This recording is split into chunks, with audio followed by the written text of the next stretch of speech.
Hi everyone, my name is Bhumika Chauhan. Within 5 minutes, we are going to do appreciation of the poem Where the Mind is Without Fear. जल्दी से मैं आपको एक quick revision करवा देती हूँ poem का मतलब क्या है। रविंद्रनाथ टैगोर जी यहाँ पर भगवान से प्रेयर कर रहे हैं कि आप ना मेरी कंट्री को एक ऐसे प्लेस में लाकर खड़ा कर दो, लाइक उसको ऐसा बना दो कि यहाँ के लोग जो है ना उनको सोचने की आज़ादी हो।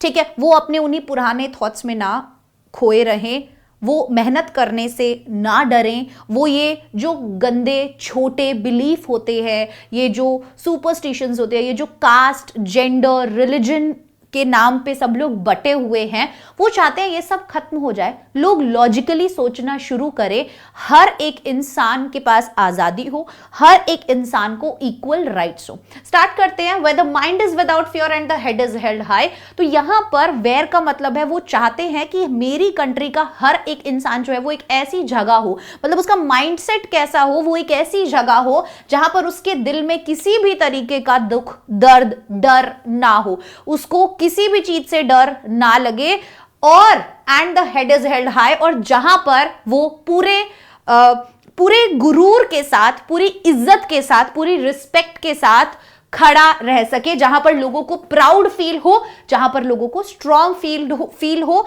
भगवान मैं ऐसा चाहता हूं कि मेरे लोग हों। वेयर नॉलेज इज फ्री, में एक ऐसी दुनिया चाहता हूं, एक ऐसा देश चाहता हूं जहां पर नॉलेज बिल्कुल फ्री हो, हर एक बच्चे को, हर एक इंसान को, हर कास्ट के, हर रिलीजन के बच्चे को पढ़ने का, हर एक इंसान को पढ़ने का अधिकार हो, चाहे वो फिर कैसा भी हो, काला हो, गोरा हो, ऊंची जाति का हो, नीची जाति का हो। Where the world has not been broken up into fragments, मैं चाहता हूं मेरे देश ऐसे प्लेस पे हो जहां पर वो बटा हुआ नहीं है, किसमें, कास्ट में, रिलीजन में, ठीक है, ऊंच नीच में, कलर में, इन सब चीजों में बटा हुआ नहीं हो, बल्कि वो एक हो, लोग भाईचारे के साथ आगे बढ़े, स्मॉल पार्ट्स में डिवाइडेड ना हो बाय नैरो डोमेस्टिक वॉल्स। ये नैरो डोमेस्टिक वॉल्स, ये छोटी चीजें, ये जात पात रंग भेद भाव, ऊंचा नीचा, लड़का लड़की, इसमें बटे हुए ना हो, ये है नैरो डोमेस्टिक वॉल्स। ठीक है, ये जो ग्रुप डिफरेंसेस हैं, ये ना हो कि मैं हिंदू हूं, वो मुसलमान है, वो सिख है, वो ईसाई है। Where words come out from the depth of truth, वहां पर ऐसी जगह हो, ऐसा देश हो, ऐसे लोग हो जहां पर लोग जो कहें वो जो है वो रियल हो, वो ऑनेस्ट हो, वो सच बोले, वो ऑनेस्ट रहें, वो झूठ ना बोले, वो किसी को गलत ना बोले, वो किसी भी को अपने शब्दों से हर्ट ना करे। ऐसी मैं एक जगह चाहता हूं। Where tireless striving stretches its arms towards perfection, जहां के लोग कड़ी मेहनत करने के लिए तैयार हों। tireless striving, कीप ट्राइंग, जो मेहनत करते रहें जब तक वो अपने गोल पर नहीं पहुंच जाते। यहां पर्सोनिफिकेशन लिटरेरी डिवाइस है कि ये दिखाया हुआ है हार्ड वर्किंग इंसान की हाथ आगे की तरफ स्ट्रेच हो रहे हैं to grab something, so to grab the goal, कि वो कड़ी मेहनत कर रहा है। तो यहां पर बेसिकली जो एफर्ट्स हैं वो दिखाए जा रहे हैं कि वो गोल को पकड़ रहे हैं। तो यहां पर पर्सोनिफाई कर दिया गया है, आर्म्स बोल दिए गए हैं, तो ये ह्यूमन क्वालिटी होती है। ठीक है, where tireless striving stretches its arm towards perfection, मतलब लोग गिव अप ना करें जब तक वो अपना गोल अचीव नहीं कर लेते। Where the clear stream of reason has not lost its way, जहां पर सही लॉजिकल रैशनल थिंकिंग जो है वो बरकरार रहे, वो कहीं खो ना जाए, लोग अपने दिमाग का इस्तेमाल करें, ना कि दूसरे लोग जो कह रहे हैं, दूसरी प्रथाएं जो चलती आ रही है, दूसरे बिलीफ्स जो चलते आ रहे हैं, उनको ही सच मानकर आगे बढ़ाए। उनको खुद से सोचना चाहिए क्या सही है क्या गलत है। That's clear stream of reason has not lost its way. ऐसी जगह, ऐसा मेरा देश बना दो, लोग बना दो।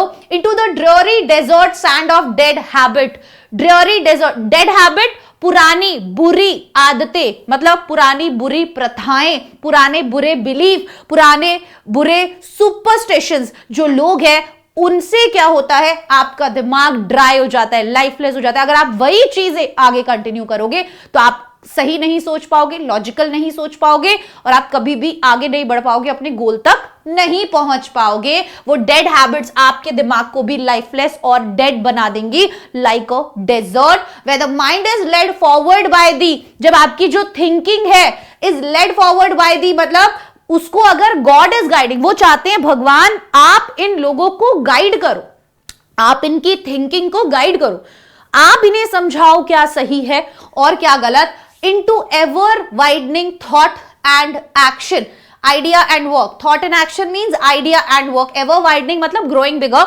लोग सही सोचे, इन सब चीजों से परे होकर सोचे तो वो हमेशा बढ़ेंगे, है ना, वो हमेशा एक बेटर प्लेस में जाएंगे, उनकी बुद्धि बढ़ेगी। अगर वो पुरानी डेड हैबिट्स को लेकर बैठे रहेंगे तो दिमाग ग्रो नहीं करेगा और ना ही आपका देश ग्रो करेगा। वो ये कहना चाह रहे हैं। तो अगर आप सही सोचेंगे, आप सही हैबिट्स अपनाएंगे, आप लॉजिकल थिंकिंग रखेंगे, आप इन बाकी के ग्रुपिज्म में, आप इन सब चीजों में, कास्ट रिलीजन वगैरह में यकीन नहीं रखेंगे, तो ये और बढ़ेगा, दिमाग का और विस्तार होगा, दिमाग और खुलेगा। अदरवाइज इन चीजों में कैद होकर रह जाएगा, पीछे रह जाएगा। Into that heaven of freedom, my father let my country awake। वो यहां पर अब क्या कर रहे हैं, मैं चाहता हूं मेरे लोग उस हैप्पी और फ्री प्लेस को इंजॉय करें जहां वो इन सब कास्ट रिलीजियन बिलीव्स की बेड़ियों में, फॉल्स बिलीव्स की बेड़ियों में नहीं बंधे हुए हैं। भगवान मेरे लोगों को, मेरी कंट्री को मदद कीजिए, उन्हें जगाइए और ऐसा बनाइए। ठीक है, आपको क्वेश्चन आता है, टाइटल दो, पोएट का नाम बताओ, राइम स्कीम बताओ, फिगर ऑफ स्पीच बताओ, सेंट्रल आइडिया और थीम लिखो। ठीक है, ये दो चीजें आप सबको पता होती है, ये मिल जाता है आपको क्वेश्चन से। टाइटल दे दिया, पोएट का नाम दे दिया। राइम स्कीम, इस पोएम में कोई भी राइम स्कीम नहीं है। राइम स्कीम क्या होता है, जैसे गानों में होता है कैट हैट, ठीक है, ग्रास ब्रास, ये होता है राइम। इस वाली पोएम में कहीं पर भी राइम स्कीम नहीं है। हेल्ड हाई फ्री, आप देखो कंटिन्यूअसली चल रहा है, कोई पंक्चुएशन भी नहीं है कहीं पर भी। परफेक्शन, वे, हैबिट, दी, एक्शन, कुछ भी चीज एक दूसरे से राइम नहीं कर रही, तो इस पोएम में कोई भी राइम स्कीम नहीं है। फिगर ऑफ स्पीच मैंने अभी आपको बताया, पर्सोनिफिकेशन वाला याद रखना, और भी बहुत सारे हैं। सेंट्रल आइडिया और थीम क्या है, आइए बात करते हैं। The poem where the mind is without fear is by Rabindranath Tagore ने लिखी है। The poem is written in free verse without any rhyme scheme, कोई rhyme scheme नहीं है, free verse में लिखी है, और consistent meter।